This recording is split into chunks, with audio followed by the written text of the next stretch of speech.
Hello and Jai Swaminarayan to all. Today for standard 10th science in physics portion we are going to continue our chapter 11 which was the human eye and the colorful world.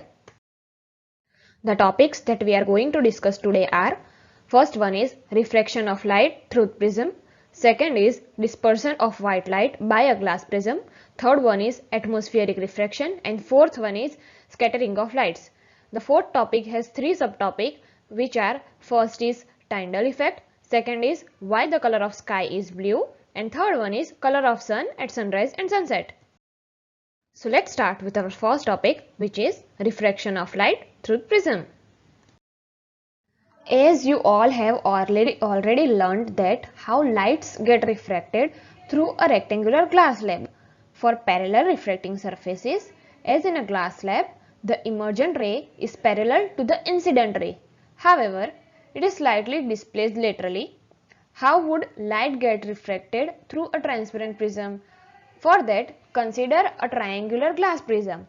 That glass prism has two triangular bases and three rectangular lateral surfaces, and these surfaces are inclined to each other, and the angle between its two lateral surfaces is called the angle of that prism.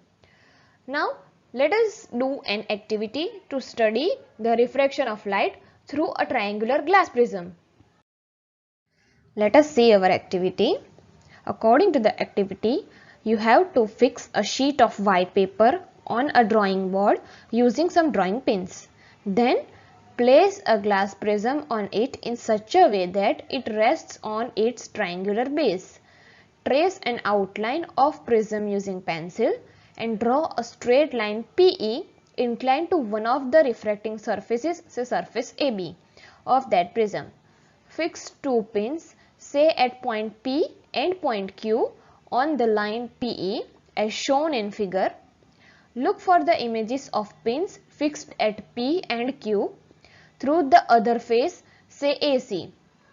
Fix two more pins at point R and point S such that the pins at R and S and the images of pins at P and Q lie on the same straight line.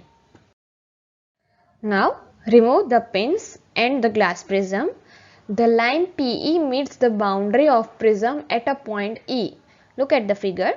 Similarly, join and produce the points R and S and let these lines meet the boundary of the prism at point E and F respectively, and then join the point E and F, means draw a line from E to F.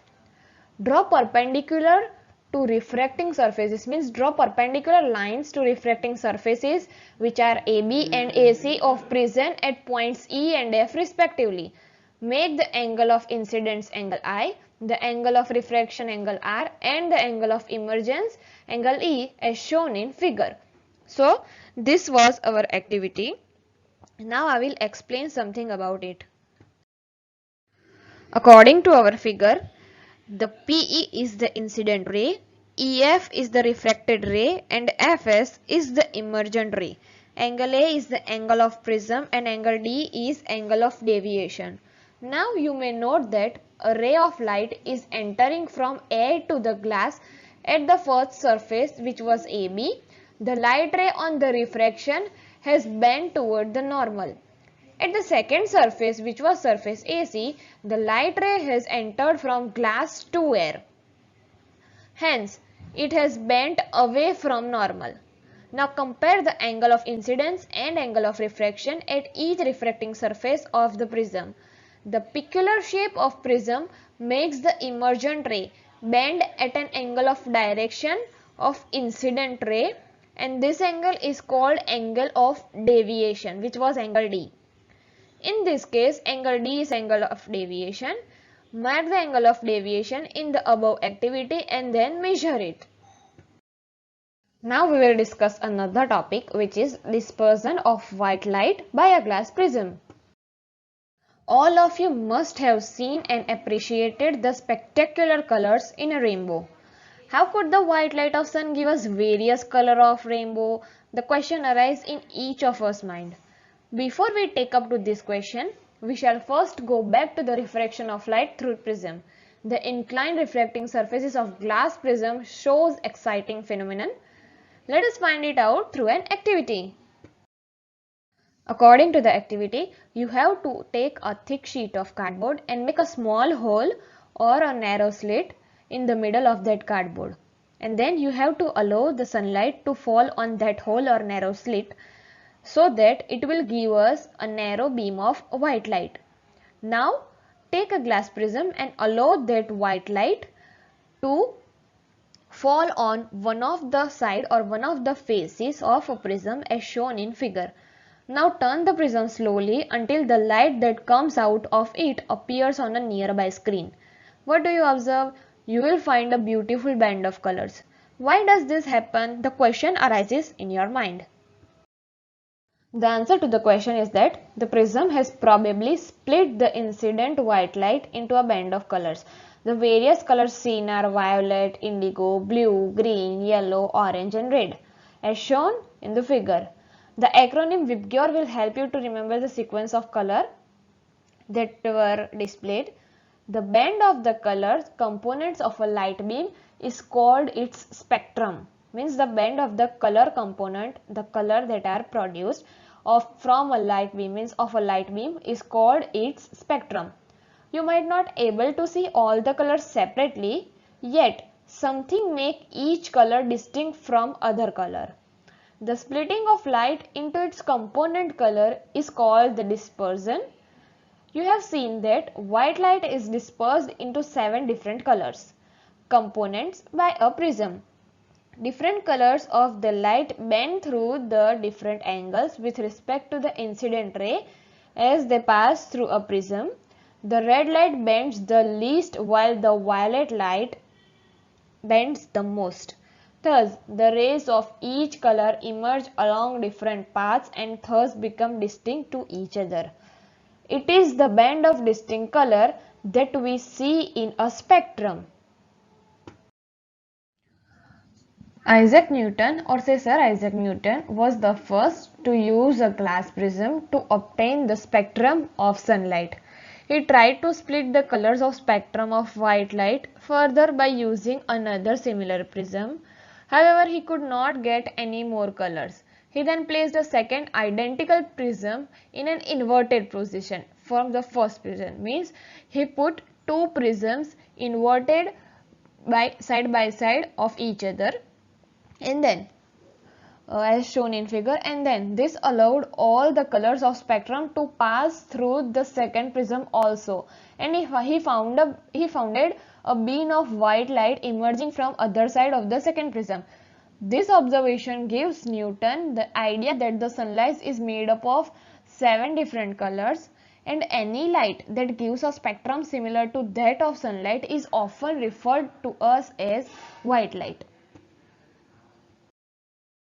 As you all may know that a rainbow is a natural spectrum appearing in the sky usually after a rain shower. It is caused by dispersion of sunlight by a tiny water droplets that are present in the atmosphere. A rainbow is always formed in a direction that is opposite to that of the sun, means opposite to sun. The water droplet here acts like a small prisms. They refract and disperse the incident sunlight and then reflect them internally, means reflect it internally, and then finally refract it again, and it's come out of the raindrop as shown in figure. And when it comes out of the raindrop, due to the dispersion of light and internal reflection, means when it comes out of the raindrop, you can see different color, but you can see different colors. Now you may also see a rainbow on sunny day when you look at the sky through a waterfall or through a water fountain. Means on sunny day you will be able to see rainbow when you look to the sky through a waterfall with the sun behind you. Now we will discuss another topic, which is atmospheric refraction. You might have observed the apparent random wavering or flickering of the objects that are seen through a turbulent stream of hot air rising above a fire or a radiator. The air just above the fire or radiator becomes hotter than the air which is further up, and this hotter air is lighter, means less dense than the cooler air which is above it, and it has a refractive index which is slightly less than that of cooler air. Means the hotter air has a refractive index slightly less than the refractive index of the cooler one, means cooler air. And since the physical condition of refracting medium, which is our air, are not stationary, means the refracting medium air is not stationary, as you all know, it is flowing all the time. The apparent position of the object as seen through the hot air fluctuates. This wavering is thus an effect of atmospheric refraction, means refraction of light by Earth's atmosphere on a small scale in our local environment. The twinkling of stars is such a similar phenomenon on a much larger scale. Let us see how we can explain it. The twinkling of stars is due to atmospheric refraction of the starlight. The starlight, when entering the Earth's atmosphere, undergoes refraction continuously before it reaches to Earth. The atmospheric refraction occurs in a medium of gradually changing refractive index. And since the atmosphere bends the starlight towards the normal, the apparent position of star is slightly different from its actual position. Means when the starlight enters our Earth's atmosphere, it will undergo a continuous refraction before it reaches to Earth, and the atmospheric refraction occurs in a medium of gradually changing refractive index, and the atmosphere bends so that the atmosphere will bend the starlight towards the normal, while the actual position of star is slightly different from the position that our atmosphere bends. The star appears slightly higher, means slightly above than its actual position when viewed near the horizon. Further, this apparent position of star is not stationary, but it keeps on changing slightly. Many of you have seen in the sky that when you look at a star, you will find that the star is moving. Since it is due to the physical conditions of Earth's atmosphere are not stationary. Means you feel that the star is moving because the physical condition of Earth's atmosphere are not stationary. Since the stars are very distant, means they are very far, they are approximate point sized source of a light. Means you all know that star is very far from our Earth, and hence they will be displayed, means they will look like a small point or a small white point to us. As the path of rays of the light coming from star goes on varying slightly, the apparent position of star fluctuates and the amount of starlight entering the eye flickers. Means as the path of the ray of light that is coming from the star goes on varying slightly, means the light that is coming from the star varies slightly, means varies slightly, the apparent positions, means the apparent position that we see of the star starts fluctuating, and the amount of starlight entering in our eye also flickers. The stars sometimes appear brighter, and at some time it goes fainter, means sometimes you will find that the star is so bright and sometimes the star is so dim or so dull, which is fainter, which is the twinkling effect of star. So this is the phenomenon for the twinkling of stars. You may have seen that the sun is visible to us about 2 minutes before the actual sunrise and about 2 minutes after the actual sunset because of atmospheric refraction. Means this is because of atmospheric refraction. And by the word actual sunrise and actual sunset, we mean the crossing of sun by the horizon. The figure given here shows the actual and apparent positions of sun with respect to the horizon.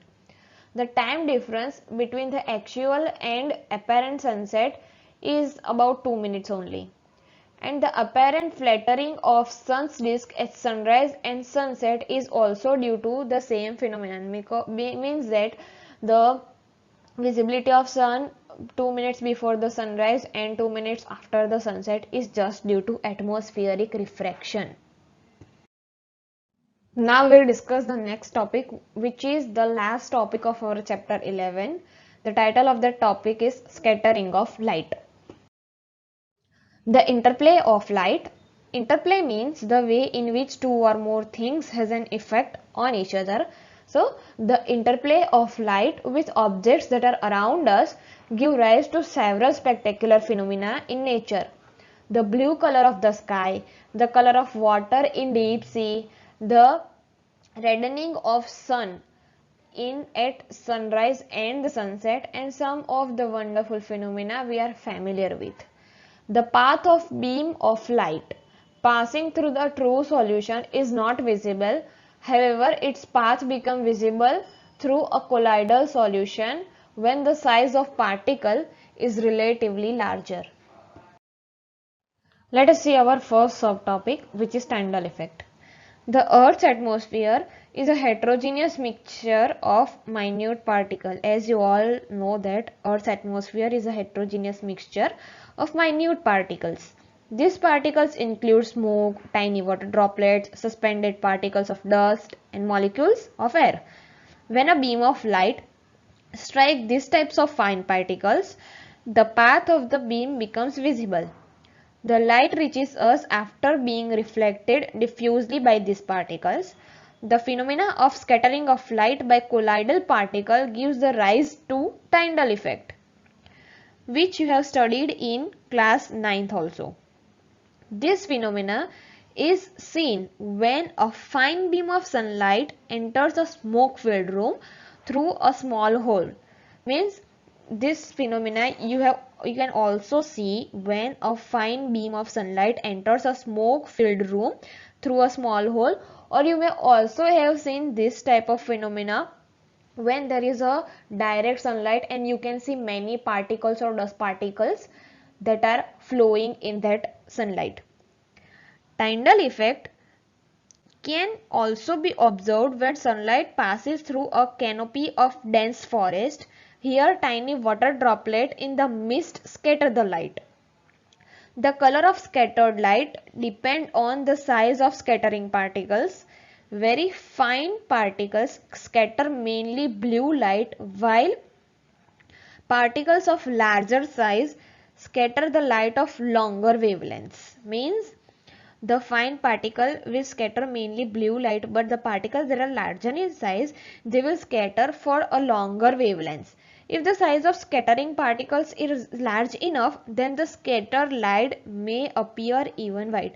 Means if the size of these particles is large enough, then the light may also appear in white color or a white light.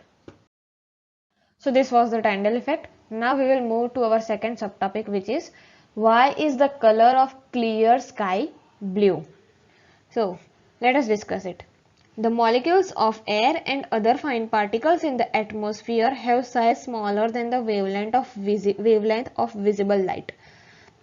These are more effective in scattering light of shorter wavelength at the blue end than light of longer wavelength at the red end.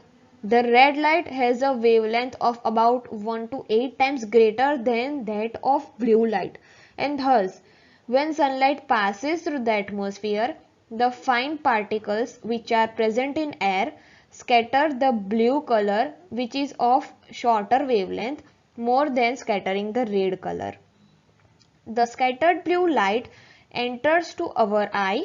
If Earth had no atmosphere, then there would not have been any scattering and the sky would have looked dark. The sky appears dark to passengers flying at very high altitudes, as scattering is not prominent at such height. Means when we are at very high altitude, means when there is no scattering, then you will not be see the sky as blue, it will appear in a darker color to you. And you might have observed that danger signal lights are in red color. Do you know that why it is such? The red is less scattered by fog or smoke. Means the red light gets less affected by fog and by smoke, and when we are in dark we can see the red light very first rather than another other colors of light, and therefore it can be seen in same color from a distance. So this was the answer for why the color of clear sky is blue. It is because when sunlight passes through the atmosphere and the fine particles in air scatters the blue light because it has shorter wavelength, and so the color of clear sky is visible as blue. Now we will discuss our third stop topic, which is color of sun at sunrise and sunset. So have you seen the color of sky at the time of sunrise and at the time of sunset? Have you wondered as to why sun and the surrounding sky appeared red? Let us do an activity to understand the blue color of sky and the reddish appearance of sun at sunrise or sunset.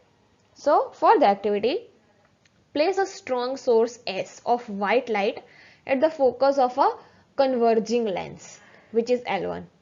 This lens provide a parallel beam of light, means you have to place a strong source of white light at the focus of the lens, and this lens provide a parallel beam of light. Now allow the light beam to pass through a transparent glass tank containing clear water.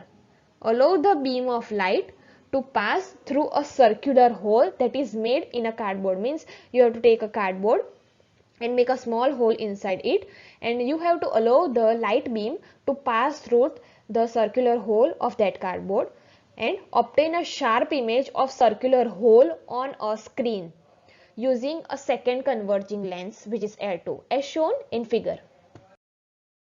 Continuing our activity, you have to dissolve about 200 gram of sodium thiosulfate in about 2 liter of clean water taken in the tank. Means you have to dissolve 200 gram of sodium thiosulfate in the water of the tank that we have taken for our activity, and then add about 1 to 2 ml of concentrated sulfuric acid to that water. What do you observe?